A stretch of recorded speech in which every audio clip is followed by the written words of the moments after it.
So, you recently got married to a divorced, gorgeous man, and he has a teenage daughter. And it's Thanksgiving, and I should have used this, could have been one of my Thanksgiving books. If you haven't watched my Thanksgiving books, go watch those. But where was it? So you're out Black Friday shopping with your stepdaughter, and she says to you, "So, when are you and Dad gonna have a baby?" And you are so startled and so what the F that you get in a car accident. Go figure. Welcome to the D. Louise book series. I'm Christina, Kristina. This is where we read books and talk about books. No special effects, no theme music, none of that stuff going on here. And because I am not creative or I don't know what's wrong with me, but apparently my thumbnails really suck, so that's why no one watches my channel. I have over 1,000 videos out there. Please check out my Star Trek recaps on Fridays. There are some, most of them are not garbled. There is a bunch that is garbled in season 6, but 5 and earlier and middle of 6 forward are okay. My if-thens Friday afternoons, I did forensics, I did vampires, I did werewolves, I did Halloween, I got carried away with cozy Halloweens, mystery Halloween, we did Thanksgiving, so please check all those out. And we are doing the Mercy Thompson Patricia Briggs series. This is book 7. Oh, don't forget about Flashback Mondays, where I talk about all the books in Romantic Times book review. Sometimes I usually do at least 50 or 60 books. Sometimes I get carried away and do 80. We talk about contemporary romance, mystery, sci-fi, paranormal, inspirational, Regency, Harlequin, the whole 9 yards. So please go check all those out. No one is watching any of those videos either. So, like I said, Mercy is Black Friday shopping with her stepdaughter, and her stepdaughter likes her a whole bunch, and that's why she asked Mercy about possibly of having a sibling.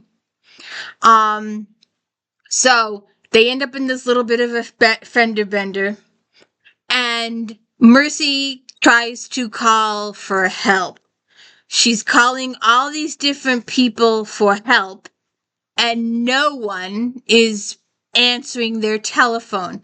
No one. And the more people she calls, and the more people she calls distantly, and the more people her stepdaughter calls, and all these other people they call in, something is definitely wrong here. And before I forget, spoilers. I give lots and lots of spoilers. I do not spoil the ending of the book, but I do spoil most of the characterizations, and there is some sad stuff in here. But, so, Mercy has, Dale. I think that's this guy's name. He, rescues them with his tow truck, tows them back to Mercy's place, and that's where they meet up with Gabriel and Ben. And no, Ben? Yeah, Ben. That he is in wolf form. He was shot with a tranquilizer dart. And apparently these bad guys came into Adam's house saying they were federal agents. So at first, Adam was like, all right, cooperation here. But some things started to happen that Adam realized these were not real agents. And they end up locking up the entire pact in a dungeon in cages. And they shoot the entire pact up with silver and make them all very, very ill. And in the process, one of the members dies. And he plays a good role in this book. So Mercy finally gets a hold of Z. Now, I should back up and if you've been following me with this, I really shouldn't have to do too much, but Mercy is a walker and she's also a coyote. And Jessie, the stepdaughter, is just a regular human being. Adam is the pack leader and he's her husband. And so then Kyle and Warren. Warren is a wolf and Kyle is an attorney and he's human and they're a gay couple. And so after she goes through some stuff, she goes to Kyle's house, and apparently Kyle is being tortured for additional information. They're hoping that Mercy might come and save him, reveal her location. And Stefan makes a brief appearance. Stefan is a vampire who is friends with Mercy and will help her with stuff like this. So they rescue Kyle. They get additional information from Kyle after they rescue him. They call the police. Tony shows up. Tony is an undercover guy. He's also with the police department. And they give the story. They end up going to the precinct for several hours. And they just get questioned and stuff like that. And they ended up being released, but they provide a good cover story about what happened in the house. They have the police come and do the final big rescue of the guys, the soldiers that are downstairs on the main floor. They had Kyle in one of the upstairs rooms torturing him. So, then Mercy decides she's gonna take the kids to Sylvia. Sylvia is Gabriel's mother. Gabriel is a young kid who is working in Mercy's shop to earn extra money for school. And, actually, he's away at college now, but he was working in her shop. He does work occasionally in her shop again. But he had a fight with his mother.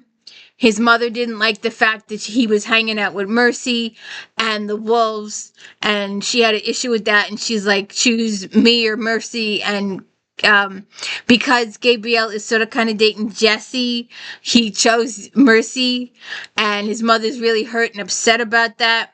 But Mercy fed her the information about his graduation from high school, and his mother did attend that ceremony, it's revealed. So they end up going to Sylvia's house because Sylvia has made it clear to the public that she's not in favor of the wolves at all. So Mercy figures that the bad guys won't look at her house, so she hides Gabriel and Jessie there. And so then she accepts him. They make up. The kids come together. They have a little bit of a getting back together. They mend some of their fences type situation. Mercy goes off.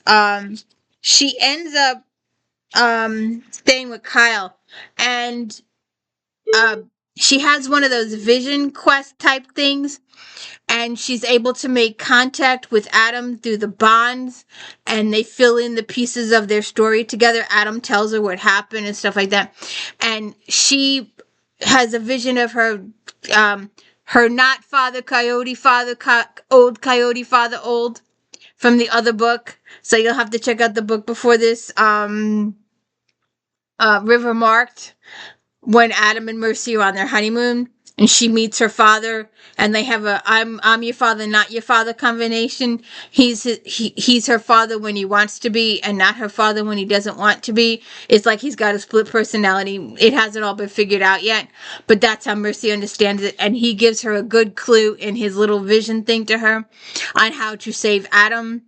And Mercy, through their bonds, takes all the silver out of Adam and most of the pact. And she ends up losing it all over the place. So apparently she got a really good chunk out of Adam and some of the alphas in the group too. The rest of the pact still has the silver in them, and they will need to be cured later on in the book. Then they get in touch with Z. Z used to own Mercy's shop. He sold Mercy the shop. He is also a Fae.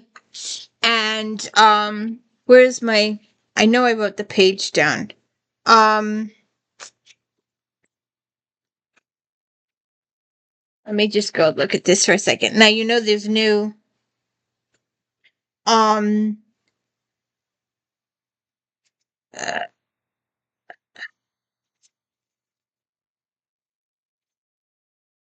oh, I wanted to read that part. Uh. Shoot. When they get to the Z part. And I still don't know why my computer oh well, I can't find it now. I wrote it down. I know I wrote it down. Hello. Come here. Come say hi. uh oh, I'm so upset I can't find it now, but I knew it was before. um so what's up? What?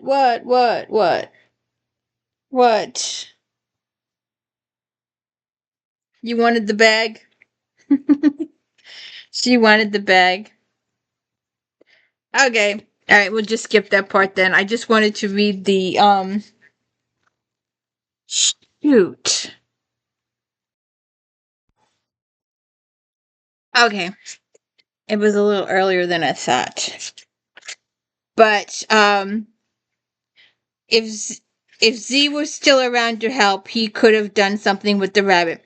Z had taught me most of what I know about fixing cars, but there were some things that couldn't be fixed without an iron-kissed Fae to put them to rights.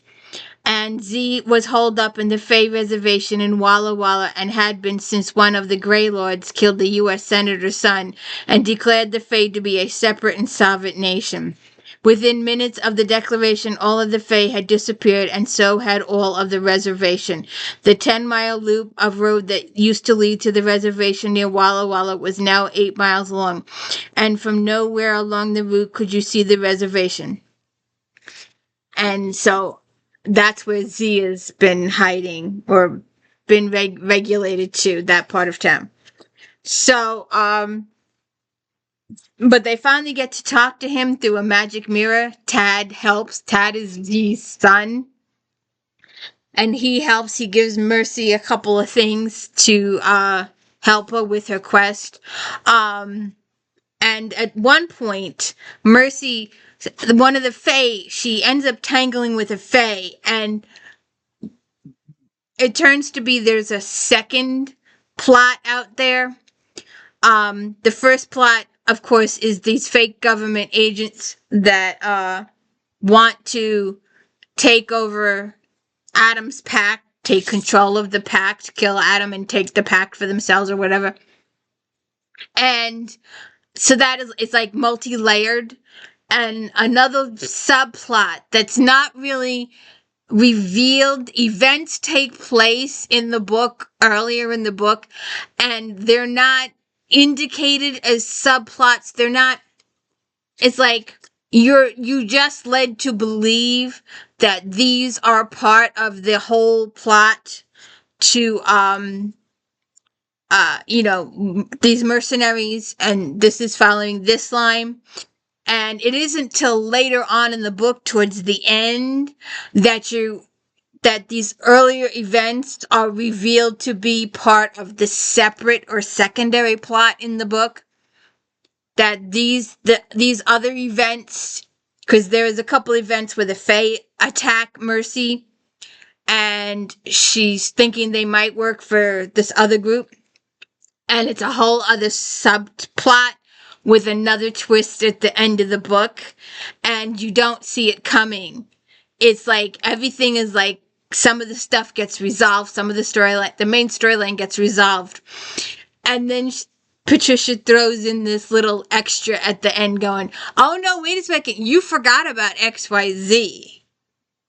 and there's a reason for XYZ.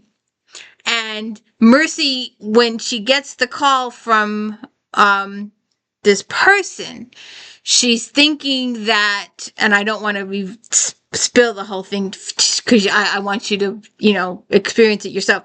The Adam plot is one Adam, and the werewolves plot, that's one thing. But this other secondary plot, Mercy thinks that when this person contacts her, Mercy borrowed a car that was not hers because she didn't want anybody following her around town, since it was a car that was not related to her in any way, shape, or form. And because her car was damaged in that initial car accident in the beginning of the book, because Jessie asked her if her and her father were going to have children, and she's like, what? So the secondary plot, Mercy's thinking that when this person finally contacts her, and Mercy thinks it's in regard to the vehicle, and that's only like 1 or 2% of the story. There is a bigger, huger reason why this person wants to see her, and it's a whole nother subplot and section of the book. Oh, my nose is itchy. I don't know why. So, I am looking forward to, as far as I know, Mercy and Adam have not had a kid yet, as far as I know. So I'm not sure if that'll ever happen yet. I mean, they've only been married not even 6 months in between the two books, so we'll see what happens. But, so like I said, this is book 7. We will move on to book 8 in a couple days. So please check that out. And please hit the like and subscribe. Because like I said, I'm not very good at thumbnails and people don't know I'm here. And I would appreciate people knowing I exist. So please spread the word. And don't forget to check out Flashback Mondays every single Monday.